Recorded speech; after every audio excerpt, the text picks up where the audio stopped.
तो चलिए स्टार्ट करते हैं। सुपर 100 प्रवेश परीक्षा 2022-23 का एक प्रश्न पत्र है। जैसा कि मैं पहले वीडियो में दिखाया था प्रश्न पत्र आपको, लेकिन आप लोगों का रिस्पांस कुछ ठीक रहा। कुछ बच्चों ने तो डायरेक्ट बोला कि नहीं, सिर्फ पेपर ही अगर उनको मिल जाए तो ज़्यादा सही है। वैसे मैं बता दूं आप लोगों को कि आप लोगों के लिए इसके लिए फुल पेपर का सॉल्यूशन वीडियो बन रहा है। थोड़ा उसमें टाइम लगेगा, पीपीटी अभी तैयार हो रही है, तो उसके लिए शायद 1-2 दिन लग जाए टाइम। लेकिन किसी बच्चे का ये था कि नहीं, मुझे कम से कम पेपर मिल जाए तो हम लोग पेपर देख लें, ठीक है। तो इस वीडियो में सिर्फ मैं पेपर दिखाऊंगा, जो पेपर 10 जो सुपर 100 का पेपर है। क्योंकि ये भी मैं प्राप्त किया हूँ किसी बच्चे का ही पेपर, प्रीवियस ईयर किसी बच्चे का। अब उस बच्चे ने जो टिक लगाया है वो टिक लगा हुआ है। तो आप लोग अगर चाहें तो उसमें अगर आपको पता हो उसका आंसर, तो आप लोग कमेंट बॉक्स में उसका आंसर दे सकते हैं। क्योंकि अगर मैं यहाँ पर बताऊँगा और विस्तृत रूप में नहीं बताऊँगा तो फिर उसका कोई मतलब नहीं है, ठीक है। तो आपका सबसे पहले देख लीजिए किस तरीके से पेज रहता है इसका। जब पेपर देने जाते हैं आप तो इस तरीके से ये आएगा सुपर 100। इसी तरीके से फर्स्ट पेज रहता है आपका। 32 पेज यहाँ पर लिखा रहेगा आपका, फर्स्ट नंबर पेज है। और यहाँ सेकंड नंबर पर है फिजिक्स का, सबसे ऊपर था इसमें। ए बायो का है, नीट के लिए, नीट की जो तैयारी कर रहे हैं बच्चे उनके लिए। यहाँ पर फिजिक्स है तो इसमें विद्युत आवेश का SI मात्रक, पहले मैं सब क्वेश्चन एक एक करके बता देता हूँ।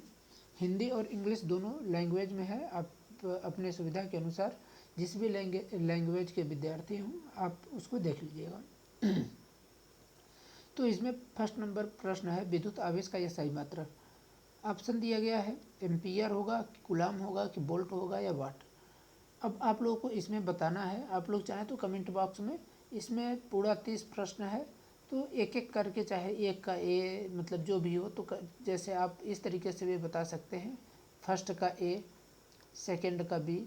मान लीजिए अगर ए फर्स्ट का मतलब कि पहले प्रश्न का ए होगा, ठीक है। जैसे मान लीजिए मैं ए बता रहा हूँ एग्जाम्पल के लिए कि आप किस तरीके से वहाँ पर आप कमेंट बॉक्स में ये बता सकते हैं, या फिर आप टेलीग्राम चैनल पर हमारे जुड़ करके आप विस्तृत रूप में वहाँ पर इसका उत्तर भेज सकते हैं, ठीक है। इसका जो PDF है मैं टेलीग्राम चैनल पर डाल दूँगा। आप लोग चाहें तो टेलीग्राम चैनल पर जुड़ करके आप वहाँ से PDF प्राप्त कर सकते हैं। तो सबसे पहले प्रश्न जो था ये हमारा समाप्त होता है। सेकंड प्रश्न, किसी अवतल दर्पण को 2 भागों में तोड़ने पर निम्नलिखित में से कौन सी राशि के मान स्थिति में परिवर्तन होगा। तो प्रश्न ऑप्शन दिया गया है वक्रता केंद्र, वक्रता त्रिज्या, ध्रुव या फोकस दूरी। आप लोग इसका आंसर जरूर दें, ठीक है। क्योंकि इसमें मैं बता रहा हूँ कि ये जो टिक लगाए गए हैं ये सही हो भी सकते हैं और सही नहीं हो सकते, यानी गलत भी हो सकते हैं। तो आप लोग इनके बेस पर आप अपना आंसर बिल्कुल ना दें। आपको जो लगता है, जो आप पढ़े हैं, आप उसी के बेस पर अपना दीजिएगा, ठीक है। इसके लिए मैं विस्तृत वीडियो अभी बनाऊंगा, क्योंकि थोड़ा टाइम लगेगा उसमें, इसलिए जल्दीबाजी की वजह से। क्योंकि एक बच्चे का कमेंट था कि नहीं आप इसका कम से कम PDF प्रोवाइड करा दीजिए, तो इसके लिए मैं आपको प्रश्न दिखा दे रहा हूँ। वह PDF आपको टेलीग्राम चैनल से मिल जाएगा। तीसरा प्रश्न है किसी गोली दर्पण की फोकस दूरी 20 सेंटीमीटर है, तो इसकी वक्रता त्रिज्या क्या होगी। इसके लिए क्या है, आपको वक्रता त्रिज्या के सूत्र अगर फार्मूला मालूम होगा तभी इसका आप निकाल सकते हैं। आप रैंडम चाहें तो रैंडम आप इसका आंसर नहीं प्राप्त कर सकते। चौथा प्रश्न दिया गया है कि निम्नलिखित में से किस माध्यम में ध्वनि के चाल सर्वाधिक होते हैं। अब आप इसमें बहुत बच्चे कन्फ्यूजन होंगे ठोस या निर्वात में, क्योंकि जो मेरे पेज पर मैंने जो क्वेश्चन डाला हुआ था यही, तो इसमें किसी का ठोस है तो किसी का निर्वात है, तो आप लोग भी यहाँ देख लीजिएगा।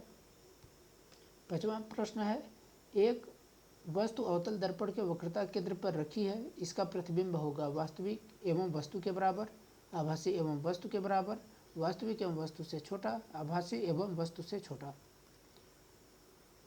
छठवां प्रश्न है एक वस्तु को किसी दर्पण की ओर खिसकाने पर प्रतिबिंब दर्पण से दूर खिसक जाता है। दर्पण होना चाहिए, किस तरीके का ये दर्पण होना चाहिए, जबकि एक वस्तु को उस दर्पण की ओर खिसकाने पर प्रतिबिंब दर्पण से दूर खिसक जाता हो। तो ऐसा कौन सा दर्पण होता है। आप ऑप्शन दिया गया है, पहला अवतल दर्पण, दूसरा समतल दर्पण, तीसरा उत्तल दर्पण, चौथा समतल व उत्तल दर्पण। तो आप लोग इसका भी आंसर बता सकते हैं।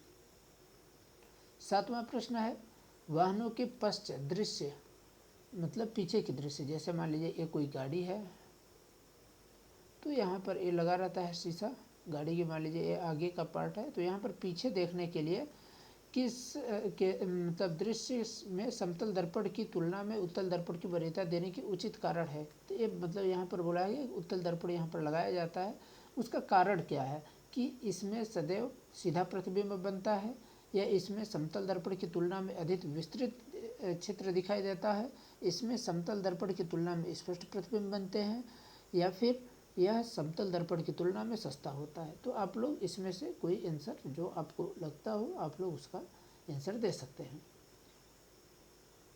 8वां प्रश्न है,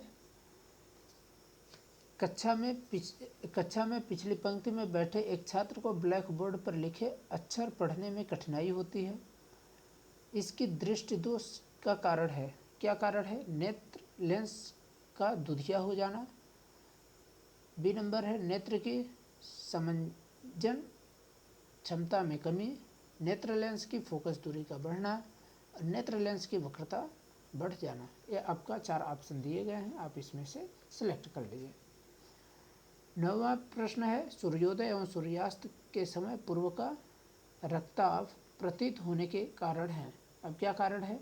प्रकाश का अपवर्तन, प्रकाश का प्रकीर्णन, प्रकाश का वर्ण विक्षेपण या टिंडल प्रभाव। और 10वां प्रश्न और इस वीडियो का लास्ट प्रश्न रहा कि भूस्थायी उपग्रह से देखने पर आकाश का रंग कैसा दिखाई देता है।